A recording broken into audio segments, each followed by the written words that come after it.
maintaining composure and control, tsaka grace under pressure.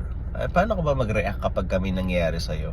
Halimbawa, late ka na sa isang meeting, or nawala ng battery yung kotse mo, or may nangyari sa yung kamalasan, may nangyari sa yung unforeseen circumstance, nabuhusan ng kape yung damit mo, nalagyan ng ketchup, nabasted, hindi nakapaghanda sa surprise quiz.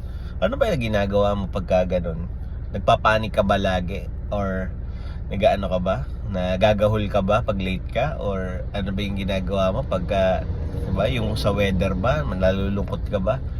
Dapat kapag ka ganun, keep calm lang. Tapos naging observant ka sa lahat ng bagay, sa lahat ng pagkakataon. Keep composure lang. Hindi ka dapat magahol, hindi ka dapat magpakita. Kalmado ka lang dapat.